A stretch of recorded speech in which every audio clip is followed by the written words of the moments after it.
Welcome to Shop Talk Live, episode number 321. I'm Ben Strano. And I'm Amanda Russell. And we have a meaty episode for y'all. It's a good one. Amanda and I parted ways on this episode, and she handled half and I handled the other half, and both of us did more than we were supposed to do. Yeah. We also both talked to Mike's. You know what? That made my file naming a little bit weird. Yes. So this episode starts off with me talking to one of our favorites, Mike Mascelli, who every time he's on the pod, people rave about it. It's a great conversation. Mascelli is just a font of like weird information that woodworkers don't normally think of. So today we talked to him about finishing, and we talked to him about upholstery and a whole bunch of great information out there. And of course we talked about the e-learning class that's coming up, going live August 1st. And Amanda, what did you talk to Mike Pekovich about? Right. Mike Pekovich and I talked about, we continued the conversation from the last Shop Talk Live, which was what is fine woodworking.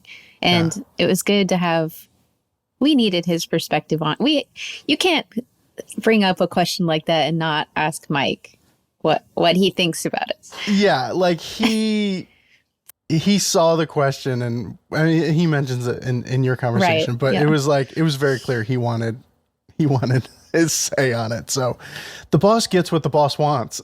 Every time. Yeah. And yeah, he had a lot to say about it, and it was a good conversation. I think, we could have several podcasts on this topic, but it'll come back up again. Yeah. Oh, definitely. But it was good. It was a good continuation of the conversation. So yeah. So we are both excited to tell the podcast audience about. It's weird, but because normally this isn't something you think about with fine woodworking, but woodworking in America is back, and we are excited, right, Amanda? I am very excited. I've never been, and you've been before, you said. I went in 2015 when it was a Popular Woodworking entity, and now it is a Popular Woodworking woodsmith shop and fine woodworking entity, if you will. Mm-hmm. But it is a little bit different from Fine Woodworking Live. I think that there's going to be a little bit more of a marketplace, but there's, still lots of presentations. We're still booking presenters. So that is going to get updated. It's 2 days in Des Moines, Iowa. And if you get into Des Moines on the day early, on Thursday, which would be October 10th, there's going to be a open house of the Woodsmith shop facilities, which is super cool, where they film the TV show. And they really have a cool shop. Like, I have major shop envy. I can't wait. I don't know a lot about it, but I'm excited to see it. It's like two shops. One's a TV studio. One is where a whole bunch of stuff gets made and huge. And there's like this weird CNC nook that Chris Fitch has. It's a really cool place. So, if you're in town for Thursday, check that out. And then Friday and Saturday is the actual event. And Amanda, you'll be presenting? Yes. So I'll be doing a presentation on joinery done with routers. So I use the Shaper Origin, I use the Panda router, and then conventional routers for joinery. So I'll be covering how I use each of those and answer the very commonly asked question, should I get an Origin or should I get a Panda router? Yeah. Cool. I won't disclose what the answer is. I think you did on a couple episodes ago, but it'll be good to see it in person. Yeah. And then mix in conventional routers as well. And, right. Yeah. Lots of other presenters, including you. Well, I will be doing a presentation on how I use the 3D printer to do joinery and inlay and things like that. Patrick Edwards is going to be doing a presentation. I saw this one in 2015 at WIA on like a lifetime of woodworking with traditional protein glues, which is a weird title for a thing, but it's hide glue and rabbit skin glue and all of that cool, like old timey stuff. And like, there's nobody in the world better to learn this than Patrick Edwards. But Alexis DeLise is going to be presenting, Wilbur Pan, Matt Monaco, Raleigh Johnson, Phil Huber's doing a bandsaw-centered workshop presentation. Logan's going to be doing sawmilling demos all day. Like, I think you're going to actually be able to, like, go mill some stuff with him. We should have Logan on soon. Chris Fitch and Dylan from Shop Notes and Woodsmith. It's going to be a fun time. October 11th and 12th with an open house on the 10th. I'm looking forward to it. Me too. I can't wait. So come hang out with us. Yes. All right, on with the show. Mike. Hi, Ben. Hi, Mike. How are you? Good. Okay. You are really great at acting like we just started talking, like we haven't been talking for 5 minutes. Yeah. That was very convincing. I appreciate that. Okay. So, Mike, we have what I think is a fantastic e-learning course coming up, and we'll link it to the doobly-doo down in the description and all that jazz. But we thought it would be cool to have you come on and just answer. Well, honestly, I'm excited because there's some upholstery questions in this pile. Because you always come on. You are a dual expert. You are a finishing expert. But primarily, you were an upholsterer. Well, I try to still do that, Ben, once in a while. I know, but you just keep getting yanked in to the finishing world. I do. But so we asked our Discord server if anyone had any questions for the great Mike Mascelli, and they provided, of course. And there's a few really, really good ones in here. A couple of finishing questions and a few upholstery questions. And I thought we would just hit you with them. You haven't seen these in advance. So you are unknowing to what is coming up. So this first question, Chuck sent in a couple questions. This first question is, Chuck knows you, apparently. Mike? Oh, it's not Chuck Bender, is it? No, I don't think it is. Now that I think about it, I don't know. It's just username Chuck. What is Mike's favorite finish and why is it shellac? I guess they do know me. Well, what I always like to say is that the favorite finish depends on a couple things. It depends on what's the desired outcome of what you're trying to do and what are the resources available to the person that's doing it. So shellac is a great finish. It does a lot of wonderful things. It has some limitations.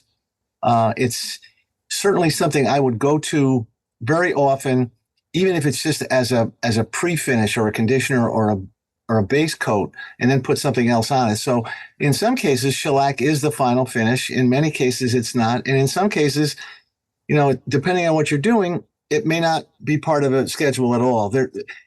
At some point here, we're going to talk about all these other different types of finishes. And sometimes, a simple wax finish might be just fine. Or sometimes it might be a really super hard polyester or an epoxy if it's a heavy use area. It really depends on what the purpose is, what the look is supposed to be, and then whether or not the person doing it has the resources to actually work with that product.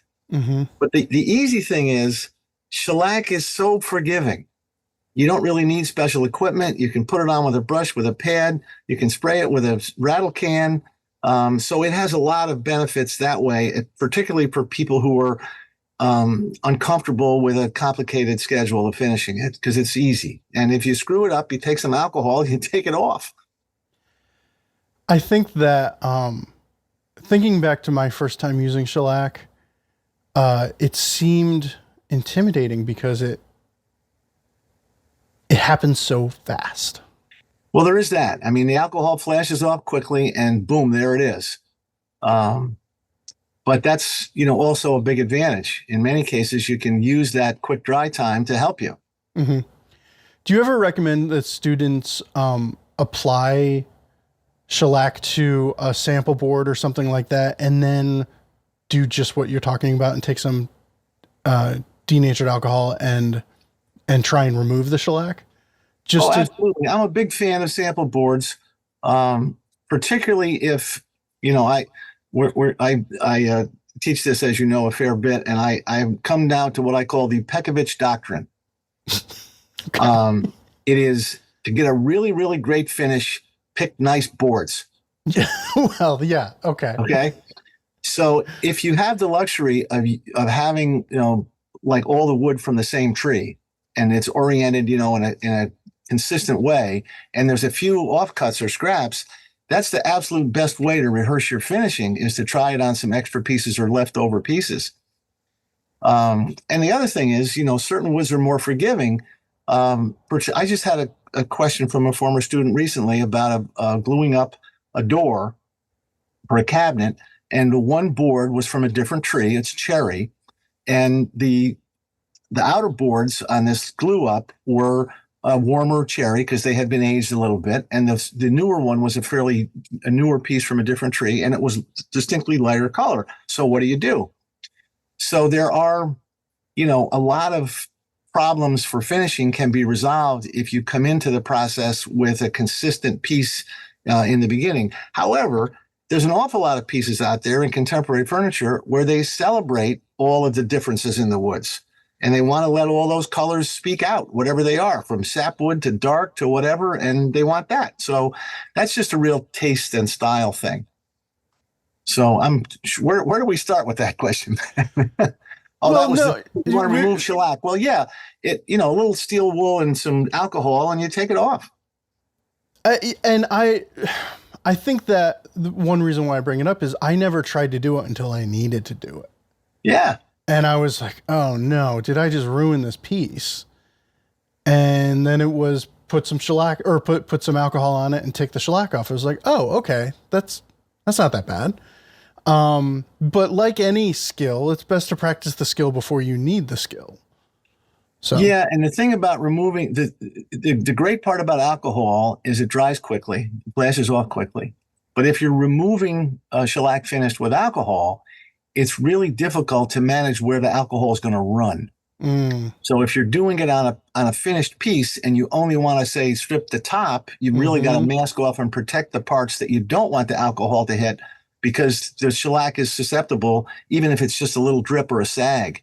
So you got to really be careful to make sure the alcohol only goes where you want it to go. Okay. But it comes right off. I mean, that's the beauty of it. Yeah. And that's the hardship of it, because in certain types of things, if it was a surface that's going to get a whiskey glass on it, or some other sort of alcohol containing whatever, it's going to attack the shellac. That's an experiment I keep meaning to try. And since this is my job, I can just set up a camera and call it work. But I keep wanting to put some shellac on a board and spill whiskey on it and see how long, varying amounts of time, to see how long you have.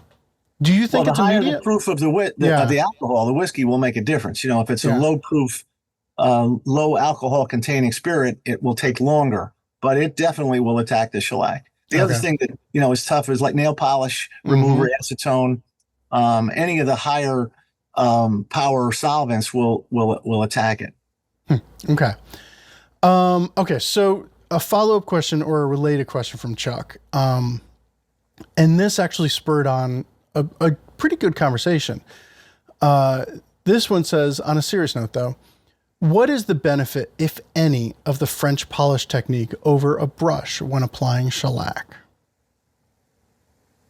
Well, again, without spending a whole bunch of time, my dear friend John Coffey teaches French polish, and it is a magical process. The challenge with the shellac is if you put it on with a brush, if the brush is a fairly wide brush, you get what's called a fat edge. The alcohol evaporates so quickly that as you move your brush down from one side of the piece to the other, by the time you get to the end of the board, the first part of the thing has started to dry, and it looks like a plowed field of a cornfield. It looks like their edges are fat. Mm-hmm. So what I teach is to use a smaller brush and try to eliminate those fat edges. But it's a challenge to get shellac down with a brush without having brush marks or trails or fat edges.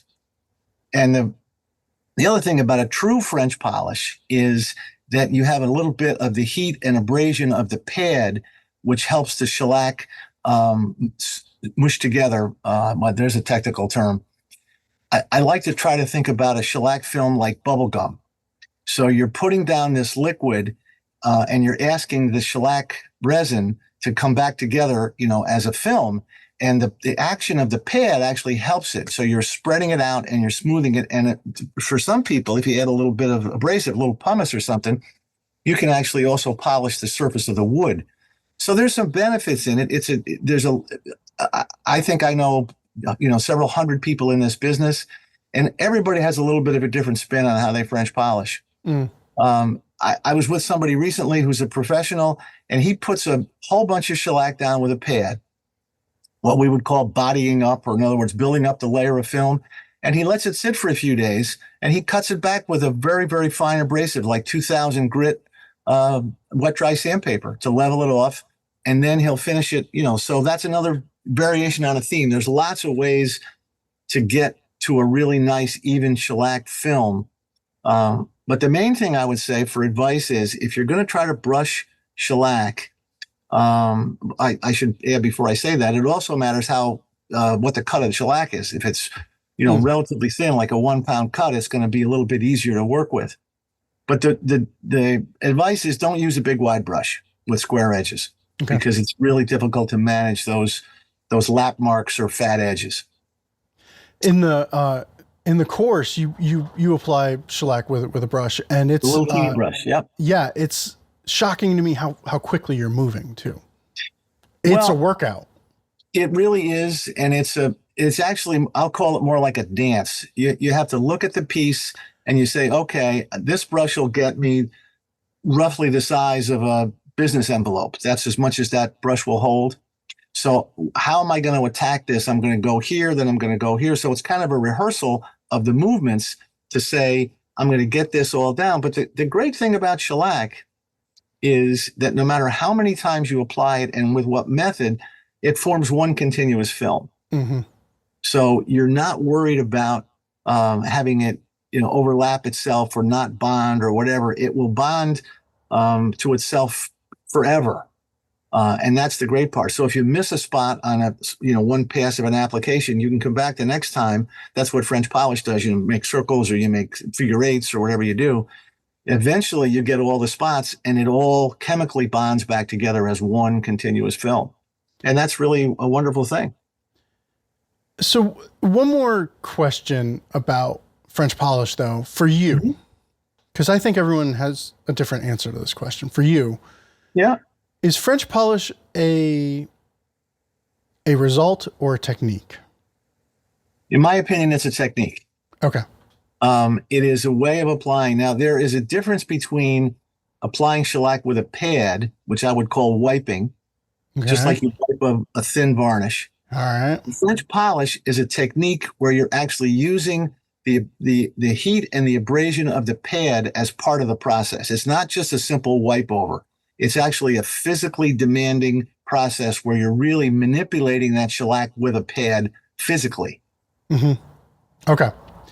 And just as a note, I want to let everyone know or remind everyone, in the conversation, there were people talking about, well, I've tried to find YouTube videos on this and there's too many various types. John Coffey has like a 5-part series on the website. I highly recommend it. It's wonderful stuff. And also though, I was there when he did it. I've watched it again. I still want to take a class from John on French polishing, just because that would be wonderful. And I don't know if can we promote Mr. Van Dyke that class is that guy maybe I guess so. Yeah, we have to. Very often, what happens is in the schedule of the year, I wind up being there the same weekend as John. I'm teaching. Oh, really? Teaching French polish, so that makes a nice weekend for us. I think that'll come up this winter sometime after Christmas. I might try and sneak in. All right. All right. So last question from Chuck, and I like this one a lot. And it goes well with your class. What is the most detrimental myth to finishing? that you find in furniture finishing or refinishing furniture? Oh boy. Well, if you were certainly sitting there with me, I did a little presentation at the live event on all the different myths. Mm-hmm. I think I did 10 or 11 of them. And of course, now you're asking me to remember them all. I can't remember a single one of them. Of course, we didn't rehearse this, Ben. There's any number. I think the let me say, I'm trying to think of the most detrimental. Well, is that you can match a color in one application of brown stuff. Yeah. There a lot of times we get questions, less and less nowadays. A lot of contemporary furniture does not use any color, or is not concerned about trying to harmonize color. But if you're trying to get something to look consistent color-wise, it's really difficult to get that in, to open up one can of brown something and put it on and say, oh, gee, it matches perfectly. That's really challenging. It's a myth that you can go someplace and have some formulator give you a can of magic stuff and it's going to match perfectly. In some cases, like in the millwork industry, they do, have custom coloring done all the time and it matches. But the thing that doesn't ever stay is as the ultraviolet light affects the stuff that you trying to match. Even if it matches today, a year from now, you may have a shift. Mm-hmm. So it's really a challenge to try to get colors to be consistent. And again, I go back to Mike Pekovich. If the wood is consistent, all from the same source and aligned nicely as it's glued up or put together, he's got a lot better chance that that's going to stay consistent all the way through, its life in those ways. So I'll just give you one more that occurs to me as we're talking, which I think I'll put at the end of that show, which is there's this myth, I don't call it a myth, a belief that you can take this really, really damaged, punky, spalted, cracked, and otherwise not consistent board and pour a whole bunch of epoxy on it and have it stay stable for the rest of its life. That's myth. It doesn't stay. Wood is hygroscopic. It moves forever, period. And even if you have something that's got relatively low moisture content when you do it, the wood, the more epoxy you try to put in to avoid, the bigger that void is, the more chances that the wood around it's going to eventually separate from that epoxy, because the epoxy is stable and the wood is going to move. Mm-hmm.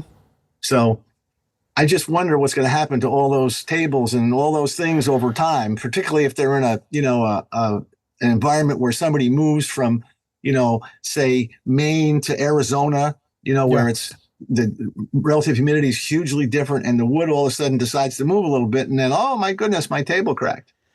Yeah. I mean, whether it's your thing or not, there's a lot of epoxy pours in furniture nowadays. Yeah. And I really do wonder if 20 years from now, there is just going to be, if Shop Talk Live is still around, if there's going to be a mess of questions from people saying like, I've got this epoxy poured furniture and it's all cracked now. What do I do?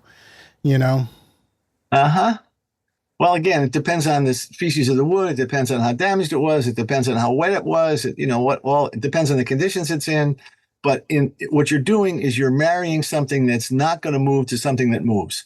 Yeah. So in the end, something's going to be incompatible. The smaller the piece, obviously, the less dramatic the effect. If it's this big, huge, giant cracked walnut slab that's, 2.5 feet wide and 6 feet long, the wood's going to move. Yeah. It just is. So this is, though, a great opportunity for you to sneak in another drop of your favorite product other than spray can shellac. Olive oil. Well, I know I've got proof of that, but yes. What is your third favorite product?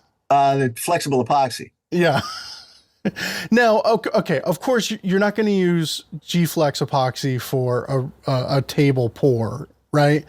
But do you recommend that for joints that need to remain flexible at some point? Well, I want to make sure everybody knows what we're talking about. There are the two major epoxy suppliers are West System and System 3. There are others, but those are the big ones and most people can find.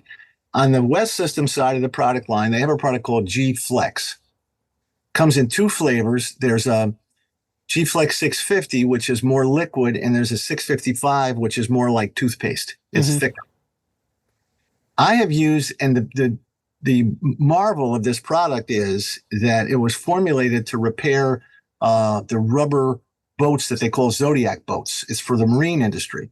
So this is something that is incredibly durable, resistant to all of the elements, and magically somehow stays flexible. So I have used that product to repair damaged frames for upholstery work for many years now, successfully, where you take a frame rail that looks like shredded wheat because it's been tacked so many times, and you can consolidate it and stabilize it with this product that when I put a tack in it, it doesn't shatter.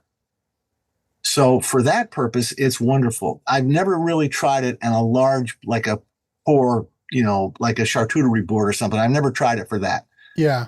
It's too viscous. It probably wouldn't, you would need a lot of it, and it's expensive. Even the 650, the 650 would do it, but boy, it's not cheap, Ben. Yeah.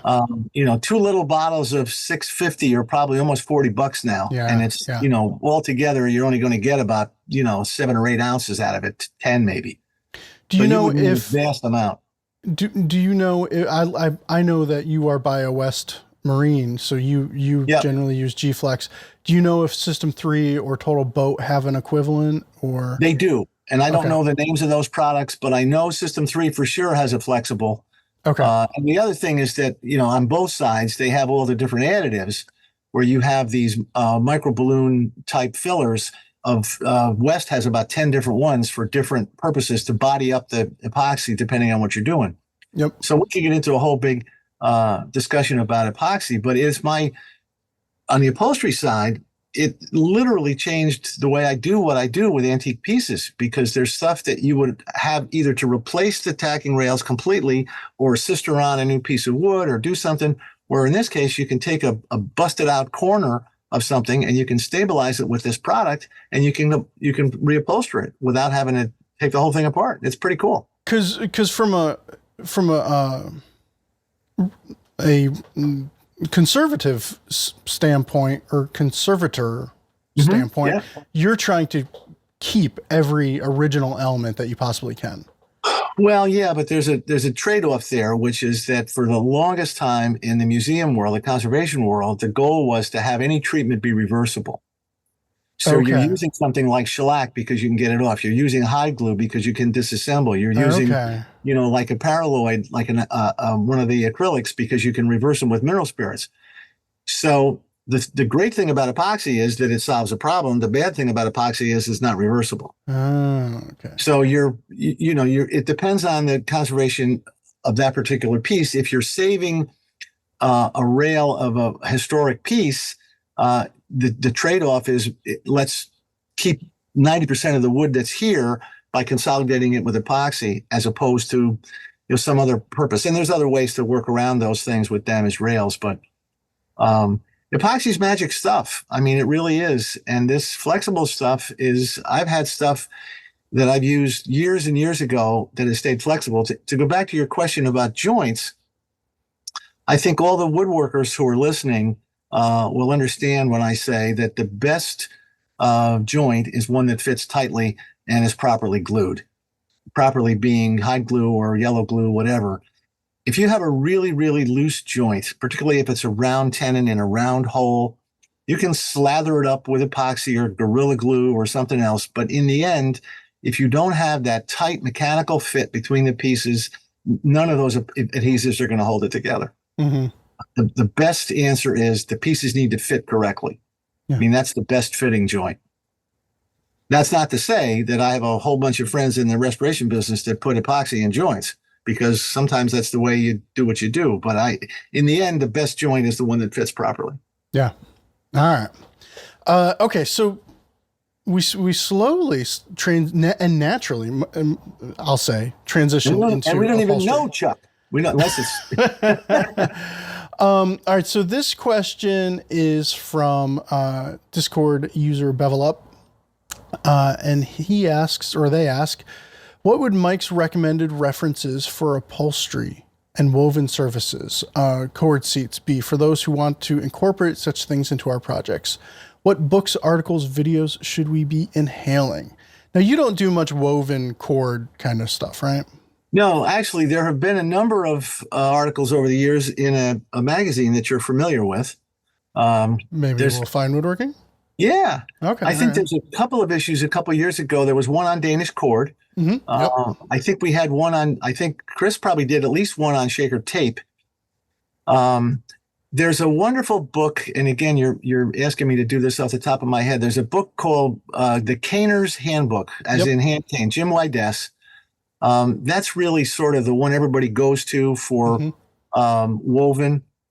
There's a bunch of really good videos out there on this. I'll say this, it is tedious and patience testing work. Anybody who wants to do cord or cane or rush or shaker tape, you got to put yourself in a Zen position of just, you're going to have sore fingers and you're going to just be doing this because it's difficult and tedious. And mostly the techniques involved, where do you put the fasteners and how do you start the weave?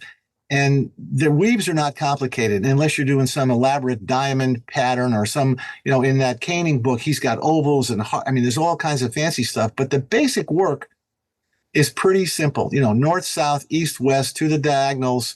You're not really having to engineer the thing. You're just having to be incredibly patient about having it be consistent. Yeah.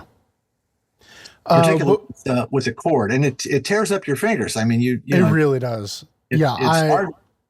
Yeah. I did a video with David Johnson and I could just tell. I could tell. He does it all the time. Yeah. Day in and day out, but I could tell the toll that it takes on. The other thing I would say, just as a general note, for anybody, if you're trying a woven anything, the temptation is to put the first rows in tight. Perfect and tight. And it's not a good idea. You got to leave a little slack to be able to get the other rows in and just trust that if it's north, south, east, west, that when you put the other cross lines in, it's going to tighten up. Yeah. Because if you put the first whole bunch of rows in as tight as you can do it, you're going to have a heck of a time getting the other rows to go in at all. Yeah. But what about upholstery though? Are there go-to guides? Besides going to take a class, I don't know where I would start. The book that I usually bring with me when I teach is simply made by the Singer Sewing Machine Company. It's called Singer Basic Upholstery. They're available online. There's a couple different versions of it. One is wire bound. One is just perfect bound. You can buy them used for $10. It's a picture book. It's a lot of the techniques similar to the way I teach basic upholstery. It's simply called Singer Basic Upholstery, and I wouldn't buy it new. It's a nice picture book. If anybody's seriously interested in traditional upholstery, old school hand sewn upholstery, the Bible is by a fellow called David James, and it's called Upholstery: A Complete Course. It's a British publication. He's the dean of the guild in England, and that's a really, really serious book for people that are doing old school traditional upholstery, with horsehair and cotton and all hand sewn. But it's not something I'd recommend for somebody who's just trying to do a simple reupholstery job at home. It's a different whole world of technique. Is there a more modern take? Book is just fine. All right, cool. And it's got lots of pictures. Huh. Okay. Now thinking about it from a different perspective, from a frame standpoint, well, actually, no, this goes into Jeremy's question. Choosing joinery under upholstery. Upholstered furniture I've seen the insides of often look like garbage. Chipboard, cardboard, staples, etc. What matters? What type of joinery? What type of maybe not somebody doing the upholstery. Maybe if they're wanting to send the piece to an upholsterer, what should a woodworker know? Well, it's funny you should ask, Ben. I have a program that I'm going to do for one of the woodworking guilds in a couple of months, and the program is Upholstery for Woodworkers. Okay. A one-day seminar to try to convince furniture builders that it's a really good idea to ask the questions before you design the whole piece. Okay, yeah. So again, just some very basic sort of simple things. If the couple different considerations. One is the final seating height off the floor. Round figures should be around 18 inches for a normal upholstery. If the person is a tiny little lady who's only 5 feet tall, that's one thing, or the person's 6'5", that's something else. As a general rule, the seat needs to be roughly about 18 inches off the floor. So if you bring a piece and you design it and the frame rails are already at 18 and you want to put some cushion and padding on it and the thing's going to wind up at 22 or 23 inches off the floor, they're going to say, oh, well, gee, it's kind of high. So you're not joking. It starts at the design process because if big time, I could see how that would happen so easily. Yep. So, it's like, oh, gee, I designed this. I looked at it. I mocked it up. It looks good. And now, oh, you want to put 2 or 3 more inches of padding on there? Well, gee, that's going to get high. So that's a concern. If it has arms, as a general rule, typically the arms are about 8 inches up above the final height of the seat. So you don't want to have it so you feel like your elbows are up around your ears. Okay. You don't want to have. So again, these are sort of general rules of upholstery. So, and the front to back, if you have a seat depth that's, say, maybe 18 or 19, and you start to get into 20 or 24 inches deep, a person with short legs isn't going to be able to get out of that chair. It's like those Adirondack chairs, the ones that lay way back, and you sit in them and you go, oh, my goodness, get me a forklift to get out of this thing, right? Yeah. So that's a consideration. The other thing a lot of people ask is about the tacking rails. If the piece is going to be sprung either with coil springs or zigger springs, you're going to have to put some serious fasteners into the rails. And the rails need to be ideally, like a machined inch. So let's say it's a 4/4 or a 5/4 board, maybe just, nicely surfaced on a couple sides. So it dresses out at maybe 7/8. That's wonderful. If it gets down to about 3/4, you're pushing it. Really? So okay. If it's going to be sprung, you need some beef in the tacking rails to be able to hold the springs. The other thing is if it's sprung, the webbing that holds the springs is tight. So you need corner blocks to keep the thing from racking as it's upholstered. And that's one of the challenges with a lot of this modern furniture that's out there is they don't put any corner blocks in. And the stuff, you try to upholster it or put some webbing in it or springs in it, and the thing racks out of shape. So, and the last thing I'll say is if the piece has an inside back or inside arms that are upholstered, like a fully upholstered chair, there needs to be a gap between the back of the seat and the bottom of the inside back. So in other words, where your butt goes at the back of the seat, okay, seat fabric has to go through to be tucked underneath, and the inside back has to go. So if you position a wooden rail there, to where that rail positions very often determines how much padding you can put in the seat, because you got to be able to get your fingers in your fabric and keep that gap. So that gap is really critical on the inside back and on the inside arm. So there's a bunch of considerations. As far as joinery goes, the stronger the better. If you're simply going to put a couple of boards together and a bunch of big, huge construction staples, junky joinery is going to fail. Yeah. I mean, old-fashioned mortise and tenon are good. Dowel joints are good. A dowel joint with a corner block glued, wonderful. Mortise and tenon, even better. Depending on what it is. If it's a simple slip seat frame, in theory, you could use pocket screws if you did it, tightly. But it's got to be, the classic slip seat frame is either a half lap or a bridle, a mortise, like a flat bridle, where you've got a nice, strong joint, well cut. So like anything else, if you open up some of this new furniture that's out there, it's press board, it's cardboard, it's staples, it's glue. I've got a bunch of samples in my shows that I show, and there's no other way to say it. It's just junk. Yeah. This stuff's not going to hold up.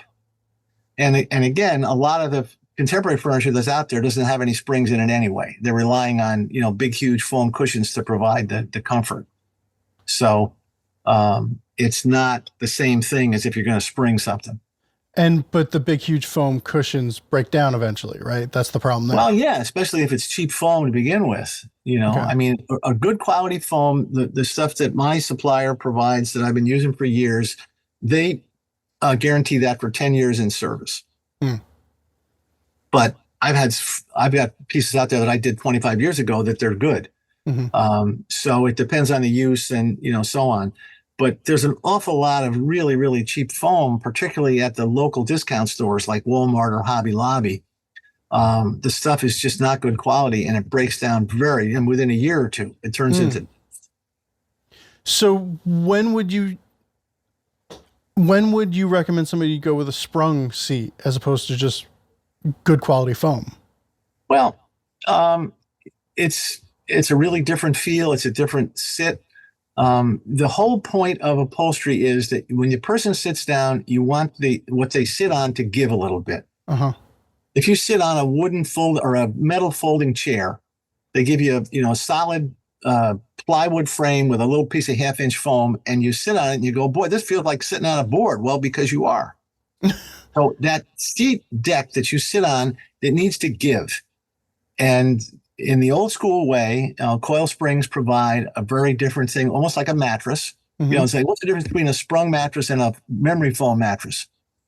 Very similar thing. People or what's the difference between a feather pillow and a foam pillow? It's a feel thing. It's a comfort thing. I know some friends of ours that have memory foam mattresses that love them, and there's no springs anywhere. There's no box spring. There's no springs, and it's a different feel once you get used to it. So the idea is it needs to give and have enough resistance and enough comfort that you feel cozy in there. So it isn't necessarily one is better than the other. It's what you're looking for. Yeah, and the other thing is that you want the thing about a properly sprung old school chair, a coil sprung chair. The theory is it's a hardwood frame. It's well joined and it's well glued and it's built right. And the concept was that you would use it, you would wear out the show cover, you would bring it to an upholsterer, and they would replace the show cover and not even have to touch the foundation because it's well done. Okay. So these pieces are generational. You would expect that you're going to use it and your kids are going to use it. And then maybe at some point after 3 generations have used it, maybe we got to think about doing the foundation. But that's not the case with a lot of modern stuff. The idea is it's not going to be generational. It's going to be one use and you're going to get 10 years out of it and we're going to do something else. Interesting. Okay. So gotcha. So a sprung seat is not without maintenance, but the foundation lasts a lot longer. Okay. Yeah, if it's done correctly, that's the idea. There are pieces that are actually in the museum in Hartford at the Athenaeum. They have some 6 pieces from the early 1700s, late 16s, early 17s that have original upholstery on them, and the foundations are hand done and they're solid. It's amazing if you do stuff well. What the service life is. So there's no. You can do good quality work with coil springs. You can do good quality work with Ziegler springs, serpentine springs. You can do good quality work with foam. Absolutely can. Cool. Well, Mike, thank you for... So this is all about finishing, Ben. How did we get into this other stuff? I wanted to throw you an upholstery bone or two every now and then. Well, gee, yeah. It doesn't take long to get those things rolling out. Well, so if any of the listeners out there want to stop finishing your pieces like a woodworker and start to wander into the world of finishing your pieces like a furniture finisher, and you want to understand what the heck is going on, and you want to understand the labels and the cans and the products and all of that stuff, I cannot recommend Mike's class any more than I do. It is incredible. I took it in person, and I took it, well, I was there when you recorded it, and I've watched them since then.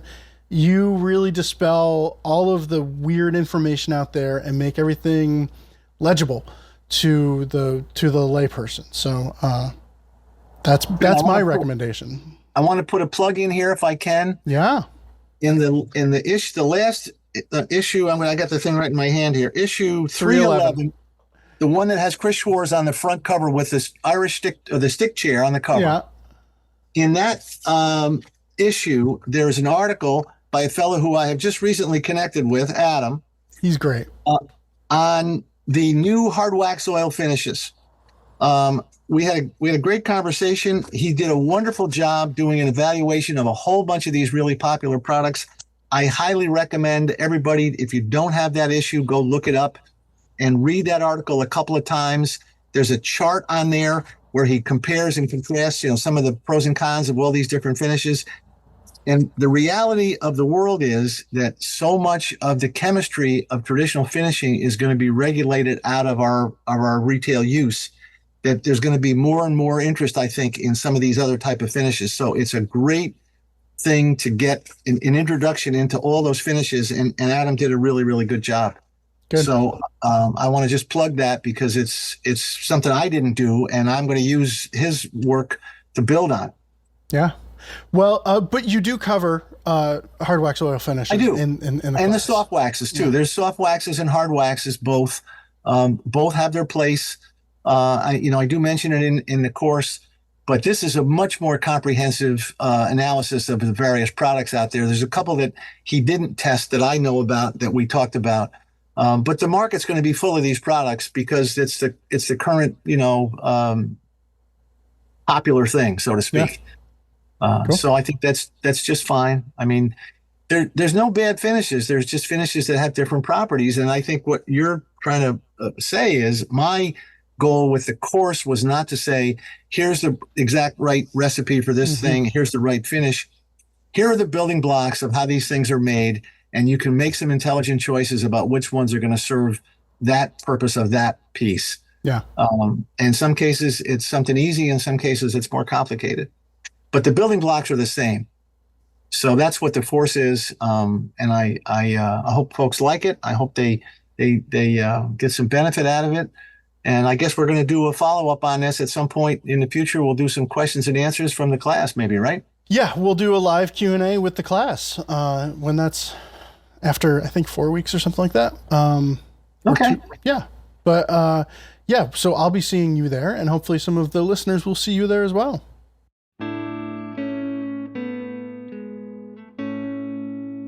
So thanks for joining us this week. We had a really good question last week, which is what constitutes fine furniture? And I feel like we covered as much as we could in the certain amount of time we had. Probably. But I wanted to have you on to just discuss it further and hear your opinion on what you think fine furniture is.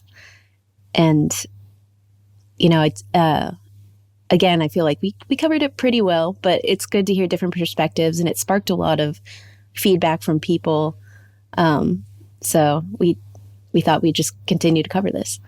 But so to you, what is fine furniture? What do you think of when you think of fine furniture? I mean, that's such a good question. And the real background to this recording now is that so there's a ShopTalk Live mailbox that we all have access to and we can read. And obviously not every question gets read on every podcast. So, and not everyone appears on every podcast. So whenever there's a question I really want, I'm thinking, oh, I hope I'm on that podcast and we can talk about it. And then I just saw a notice that you and Ben and Vic had gotten together and talked about it. It's like, oh no, I wanted to say something. And I just mentioned it to Ben without even really listening to what the discussion was. And so I guess Ben sort of decided, all right, let's see what Mike has to say about it. I took a listen and you guys made really, really good points, especially you, Amanda, because you're sort of coming from, the perspective of a professional woodworker selling stuff, and then also working with Philip Morley, who's a professional woodworker selling stuff. And I thought you brought in some really good points there. Yeah, I thought in like the original question, it kind of conflated two independent themes. One is like, quote, what is fine woodworking? And the other is what is pro level woodworking? And I think those are like really, really different things. So like, I think fine woodworking could be super complex joinery, super exciting figured woods. In fact, our buddy Rex Hansen, who was recently spent some time at North Bennett, had a really good response on our on the thread, which I think you're going to read pretty quick. But so Rex kind of went over the North Bennett sort of checklist of what constitutes fine furniture, and I think he encapsulated that really well. But I think that can be really, really different than what pro level furniture is. And I'm not saying one is better than the other. I think they're really, really different. So I think for me, pro level furniture, which is, I don't know. I mean, if I guess I aspire to that at a certain level because I do commission work and that kind of stuff. But to me, like pro level really involves getting your design down, like nailing a design, whereas a commission woodworker who's maybe making something a little different and adapting stuff depending on the needs of the client, you're always kind of tweaking things, which I really like, I'm comfortable with. But the idea of really nailing that design down to a point where, okay, you can't change it anymore. You have to build exactly this. And that's kind of scary. I think that sets like a super high level for design.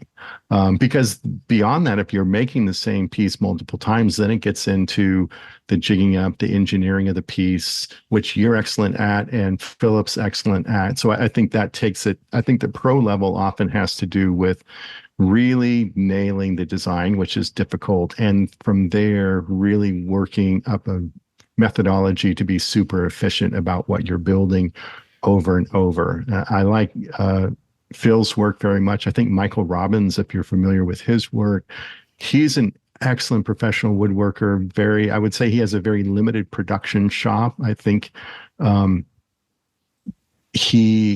it's a small number of people and they're not like cranking out 50 desks of the same thing, but I know he does sort of dial in a design and works to make it. And if you look at Michael Robbins' website, the thing I love about Michael's work is that from like a conventional, say, Fine Woodworking magazine reader's gallery standpoint, his stuff can be slightly marginal in terms of, oh, that's sort of interesting.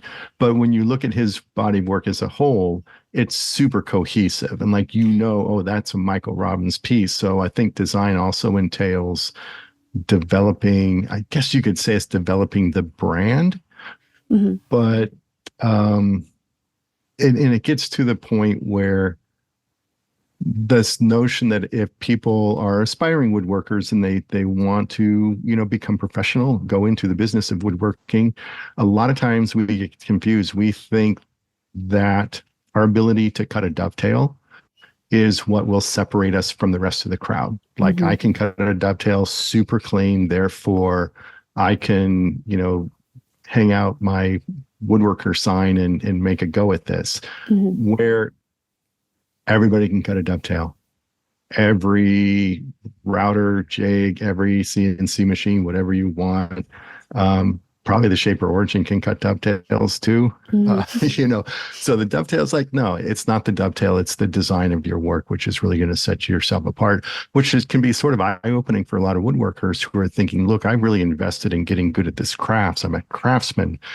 That's my unique selling proposition. And it's like, no, it's really not. It's got to be what are you doing with your skills? How are you putting them to use? So I thought that was kind of an interesting concept. And again, it's different from doing fine work. So a lot of us, as woodworkers, whether we're amateur woodworkers or aspiring professionals, getting really good at our craft. We spend a lot of time trying to get really good at our craft. And I think that's a wonderful thing. But I also don't think it's necessarily synonymous with going pro. And for me, I get it. We have a big investment in machines and setting up space, and maybe we want to recoup some of that expense by selling things. Maybe it's a situation where we kind of need to justify our time in the shop. Like, oh no, I'm not just goofing around. I'm making stuff to sell. But I think that I see that leap happening really, really quickly. I think somewhat unfortunately, and I'll explain that, but I see a leap from, okay, I've got all my stuff set up. I've done this. I've made like a cool little table. how do I go into business making stuff now that I know how to make a piece of furniture? And I think it just,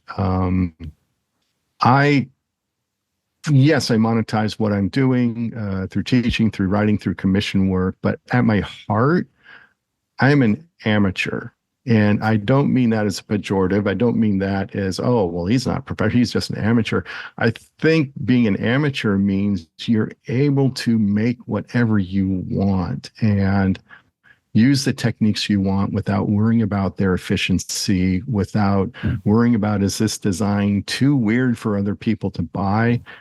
It's like, nah, just make it weird, make it what you want. And to me, I think there's a lot of joy in that. And for me personally, kind of when I turned my back on doing commission work for a while, which kind of coincided with the beginning of the 2008 recession and nobody was buying furniture anymore. At that point, I was sort of stuck doing stuff based on my old commission work, which was Shaker-ish, arts and crafts-ish, contemporary-ish. It all was kind of a body of work that I was happy with, but I didn't think really kind of represented my passions as a woodworker and what I wanted to be making. So I just started making stuff for myself. No one's going to see it. I don't, it's not for a class. It's not for commission. I'm just going to make it and I'm never even going to show it to anybody. And that actually just led to me kind of refining the joy in making stuff and kind of working on designs and things without being too self-conscious about it, which kind of led to kind of, I guess, what I would consider to be like my current body of work. And so I think taking that time off, letting myself just make stuff I want to make, take the pressure off of being professional and marketing my stuff and what will people like? What can I make that will sell? I think that can get in the way of actually getting to that goal in the long run, which is sort of investing the time in finding your own path. I think brand is a little bit superficial, but I think it means, just kind of trying to instill whatever is unique about yourself into the work that you're making. Like, does the things you make match the person you are? If it does, that's your brand. So it isn't about, I'm adding bell-bottom legs to everything, or I'm making my dovetails stick out, which my stuff does. That's not kind of the point of that. So I guess that's the thing. Fine is great. Let's go after fine for whatever that means. And then the pro stuff, let that come. Let that sort of find its own path. And like, I think what you did was absolutely brilliant. Like, if you want to become a professional woodworker, it's like intern or apprentice with a professional woodworker, and you really get to see that aspect of it and whether or not that's actually what you want to be doing. It's like, oh, I get it. This is what it takes. So how is that experience with Phil? I think you spent 4 years working with Phil. Yeah. How is that sort of inspired and informed what you're doing right now? So yeah, with Phil Morley, I was part-time for 2 years and then full-time for 2 years. Okay. 2 years each. And then for me, the part-time was strangely different. Like I only got to see kind of he had me in the shop on weekends and had kind of like structured his week for when he needed a hand on something. And so I feel like in the 2 year span, the first 2 year span, I was seeing more of the like it was just often enough to where it still felt really glamorous. And I was like, oh my God, I love this. Like, this is my dream. And then the 2 years of full time, I was seeing every aspect of the business being run, seeing all the background work. Like often he would set things up because he was treating it like, an apprenticeship. He wanted to teach me new skills. And I'm like super grateful for that. Like there were things he didn't let me do at first, like sanding, believe it or not. And, so I was, cutting joinery, or you'd have something set up and this is how you do it. But the full time, like really at the end of it, my perspective changed a lot. And while I like the idea of doing commissions, I recognize like what my level of fine furniture was going to be. And I kind of discussed this on the podcast episode before I got hired. was like, I was at that point where I was like, okay, like I know Phil takes things to these like levels that it's incredible when you see his work in person and you understand the like level of machine precision, like joinery, and just it's dialed. And for me, it almost, while I'm like grateful for that experience, like will forever be grateful for the fact that I learned to take things to that level. For me, it was kind of, I was feeling burnout, and I was recognizing like, okay, I don't know that I need to take it to this level to feel comfortable with the work I do. And that's kind of come full circle lately. Like I'm getting back into like, okay, I really want to take this like a higher level. I just think I needed to have this space to make my own work without getting really upset about mistakes that ultimately didn't matter. And so for me, I had to learn that line. And so I do think you're right in the sense that like fine furniture is different for like everybody in a way, but that pro level, like Phil's work and your work, I think like that takes things a step further, and it was a good thing to bring up. It's like when I look at your work, it's distinctively your work. I can pick out a piece and know that it's yours. And that's a point I would love to get to eventually, you know, where my body of work is recognizable as that. And Phil does a really good job of doing the same. Like you said, it's a brand, and it's you could pick it out pretty easily when you're looking at furniture. But for me, I think I was in the ideal situation, like you said, of getting out of school. And I would argue like the finest piece of furniture I made was in school, because you have the time and you have the people's, you know, you get this false, and it happened to me too. I get this false sense of like, oh, I've got this, you know, like straight out of school. I was like, this is the nicest table. Everything's perfect. Like the dovetails were perfect. And then you're like, oh, wait, I have to do this without somebody guiding me through each step of the process. So for me, the ideal situation was going into an apprenticeship and continuing that education with kind of like more of a real life experience side of it. So I was seeing, you know, like, okay, if we make this mistake, we have to redo this entire process. It's not like a classroom where the instructor is going to help you like, oh, don't worry, I have extra parts and we can just like keep moving on. So it's very different. Yeah, I remember that in college, I would basically literally, you would spend an entire semester making one piece of furniture. And that realization hit me that, oh, this is the last time I'm ever going to have the luxury of spending that much time to make something.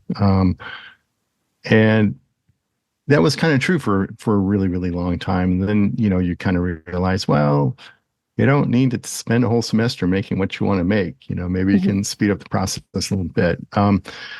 Yeah. And you talked about that level of finish that you want to get to, and sort of that notion of working to that high level of finish can be its own constraint. That can be a limitation for you to be doing the work that you want to be doing. I think that's really, really true. And I talked about, everything I make for my house, I don't consider it a prototype because it's a real thing, but I do kind of think of it as a study, you know, where maybe a painter is doing a lot of sketches or a lot of quick studies, color studies before they work on the real painting. And so I find that pieces that I can make, I can knock them out in a weekend, and they're to a level of quality, like I'm happy with. But then if I'm doing that as a class or an article, or if that's in a commission piece, it will literally take me 10 times longer to make that exact same piece. But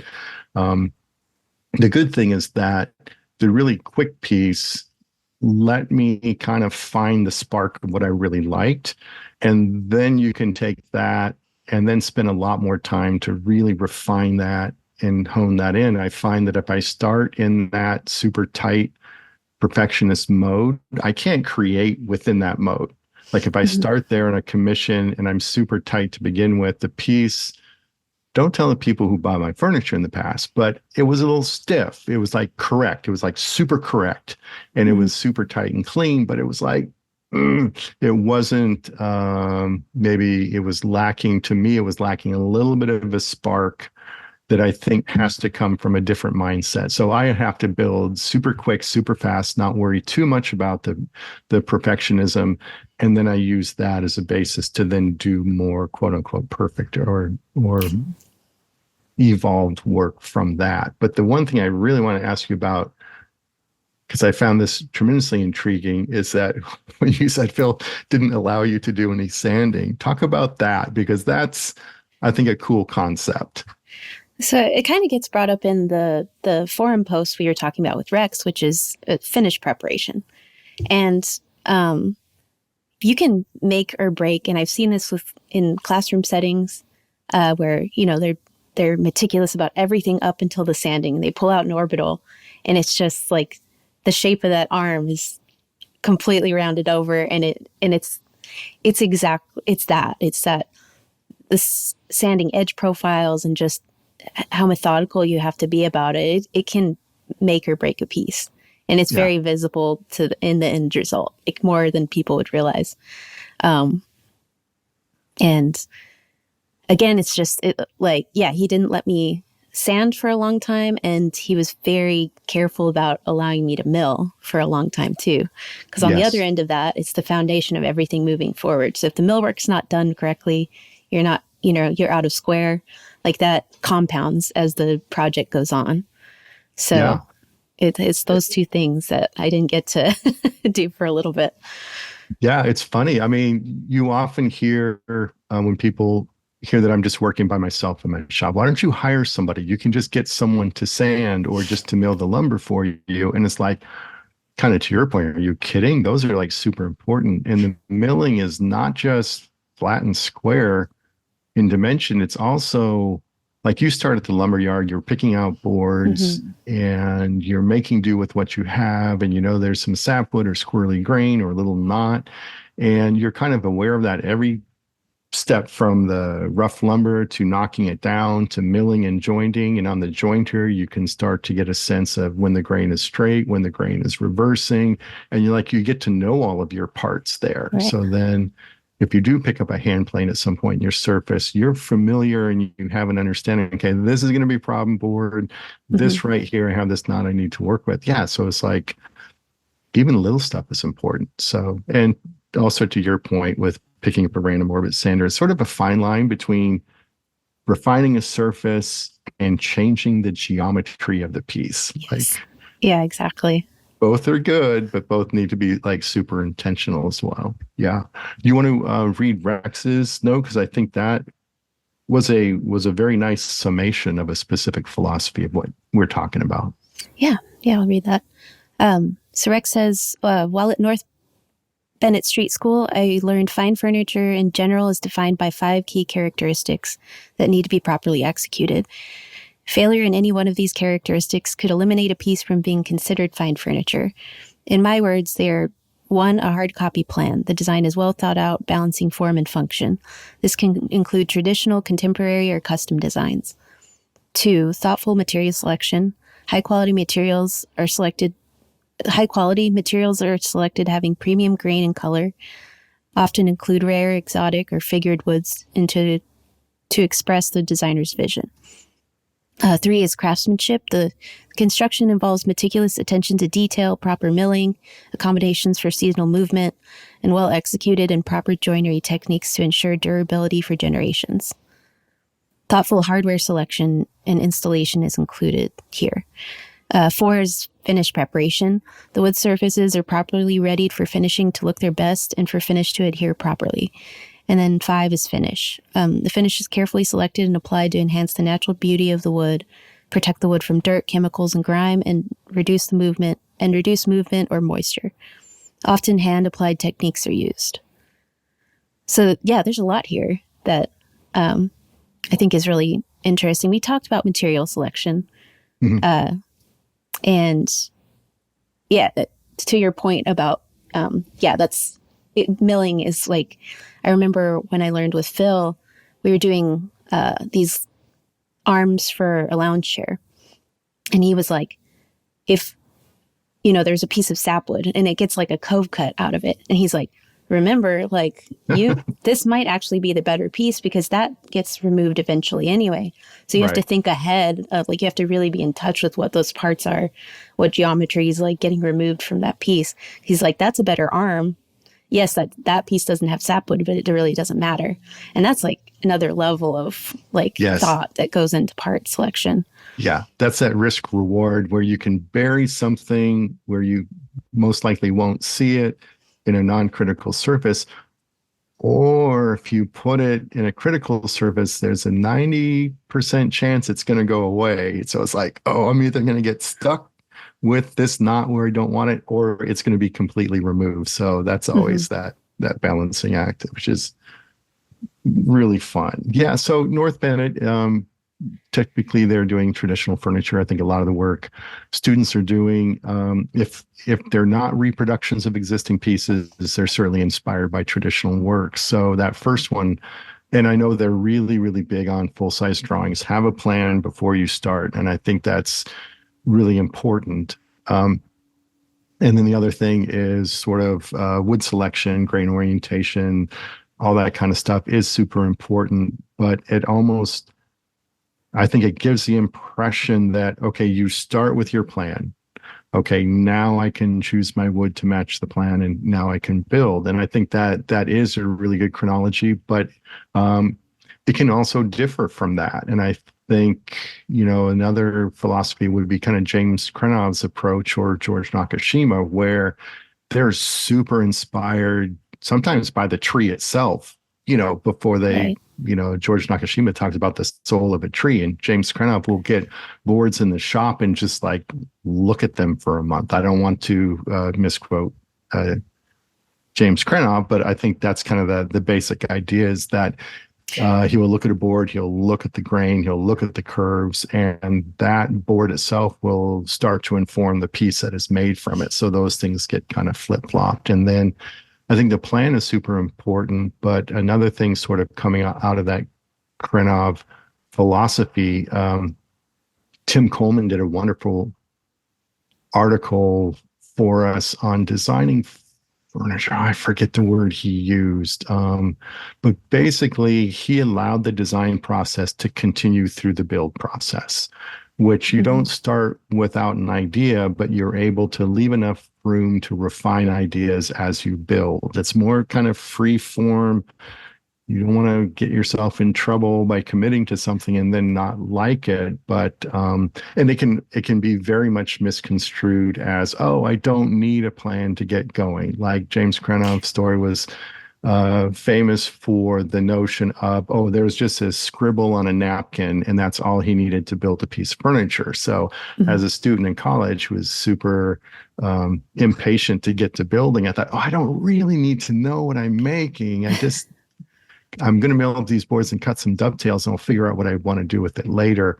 And it took me like a super long time to realize, oh no, Krenov could start with a sketch on a napkin, not because he didn't know what he was doing, but because he had it fully figured out in his brain exactly where he was going. And this was just sort of a rough snapshot of the finished thing. So those two notions, it's like, no, you got to have your design locked in before you start building, all the joinery laid out, I think is a super, super valid technique. And then the other one where, okay, generally where you're going, how can you leave yourself room to further refine the design towards what you're aiming for? And, the downside is if you're starting with a plan and not reconsidering what you're doing, you could end up with something like, okay, that's what it ended up looking like, okay, I can get used to living with this. A lot of my furniture, I had to take a long time getting used to living with it once it was done.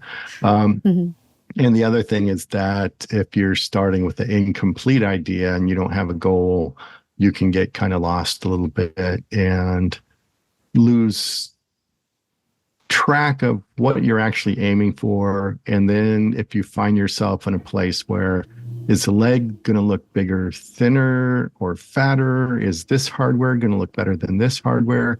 Then that's a pretty good indication that you've kind of lost your target. And if you don't have a target, like if you have a target of what you're aiming for, you can look at two different styles of hardware and say, does this bring me closer to what I wanted or further away from what I wanted? And then it's like, okay, this brings me closer to what I wanted. That's where I'm going. So it's not a qualitative good or bad. It's just a relative judgment. Which one is going in the direction of the compass needle and which one is pulling me on a detour. So, so I think, thanks for sharing that, Rex. And I think and also that makes it really easy in a school situation to like grade furniture. Okay. Number one, where's your plan? Number two, how's your joinery? Number three, how's your grains and wood selection? How's your prep? Are there still standing swirls or chatter or tear out? And how is your finish? Is it glumpy, glossy, drippy? Is it too dry? And we really haven't put enough finish on there to seal the wood properly and to protect it. I like hard criteria. I think that's really good to judge stuff on. So, yeah.